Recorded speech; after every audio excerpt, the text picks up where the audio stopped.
Se você tiver perguntas para o nosso convidado, faça suas perguntas.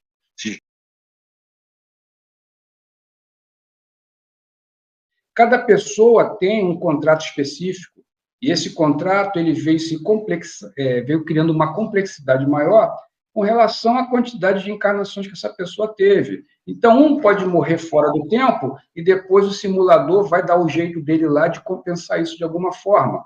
Tá? O que se suicidou também. Tá? E aquele, basicamente, esse que viveu, Jorge, tá? Bastante, esse, de repente, tem uma proximidade maior com o contrato adquirido por ele. Não quer dizer que aquele que morreu cedo também não estivesse no contrato. Tá? Por isso que na numerologia, que é o que eu entendo, né, você consegue ver isso. Né? Inclusive, tem ali aspectos que você consegue ver se a pessoa tem uma pretensão de ter uma vida longa. Porque a pretensão, Jorge, não quer dizer que a pessoa não vai fazer uma besteira e vai terminar o prazo antes do tempo. Aí o simulador vai ter que reconfigurar aquilo para uma próxima existência e muitas das vezes essa reconfiguração não é algo que vai ser muito agradável para aquela consciência. Por isso que muitas das vezes há a necessidade de você resetar. Porque senão uma experiência passada acaba dificultando uma futura. Cara, isso é muito complexo. É muito complexo. Cada caso é um caso, né? Porque a gente até defende, né? A gente até defende, Jorge, que como é que a gente vai melhorar também se você não lembra do que ocorreu no passado? Né? Então, existe aí uma situação, por isso que tem uma IA resolvendo isso. Porque a equação, Jorge, é algo assim que, humanamente falando, você não consegue resolver. São muitas variáveis, são variáveis numa quantidade gigantesca, em que você tem que colocar tudo aquilo num baita de um processador, para ele processar aquilo tudo e te dar uma direção a mais lógica possível. Por isso, eu não sei se você vai me fazer essa pergunta, Jorge, mas em relação a essas numerologias que as pessoas muitas das vezes pegam ou até compram da internet, isso é algo muito pragmático.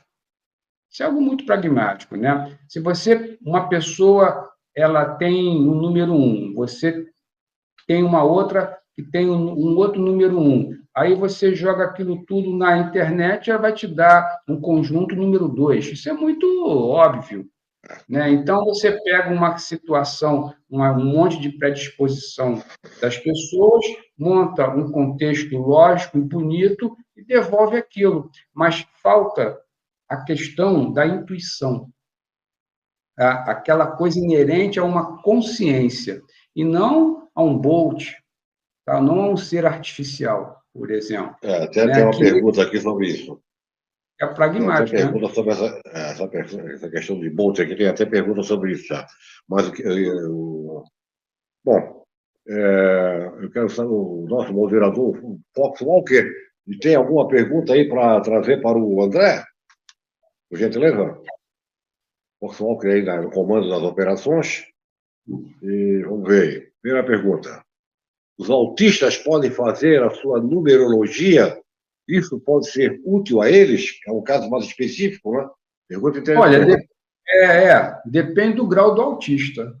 Né? Se for um autista que consegue ter uma certa cognição,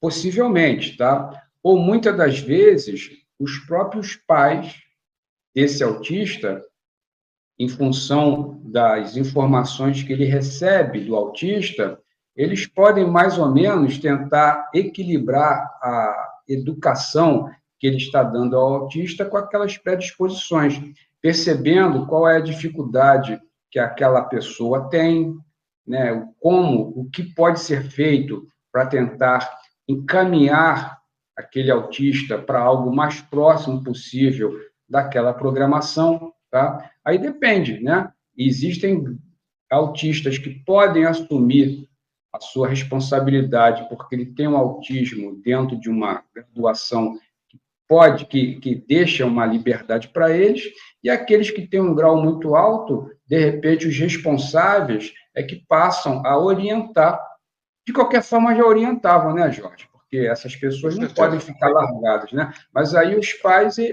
ou responsáveis, eles orientam, seguindo já uma gama de informações que futuramente pode retirar aquele autista daquela situação, viu? Aí é basicamente isso. Seguindo, então, tem mais uma pergunta, tem mais uma pergunta. Se a numerologia nos dá um norteamento, então seria indicado para os mais jovens desde cedo fazê-la? Já dizem, para você ver, né? Isso em civilizações, né, que até já passaram pelo planeta mais avançados, isso fazia parte do contexto logo assim que se nasce, né? Hoje na nossa matriz de controle não vai se dar esse mole, né, Jorge, quando você quer manter as pessoas aprisionadas. Pelo contrário, você coloca tudo na mídia e os piores costumes possíveis, de modo a você afastar as pessoas disso, né? Então, realmente, né, se isso fosse entregue para um jovem, né, desde cedo para os pais e depois passado para esses jovens, nós teríamos uma sociedade muito mais equilibrada, né? Talvez o índice, talvez nós já nem estivéssemos mais no grau como dizem, de expiação e talvez nem tão pouco de laboratório, né? Nós talvez já estivéssemos utilizando já outros planetas como laboratório e não sendo utilizados por eles, né? Com certeza, essa pergunta aí. A pergunta aí é excelente, parabéns. Foi essa pergunta aqui, foi do Rui, O Rui, gratidão, Rui.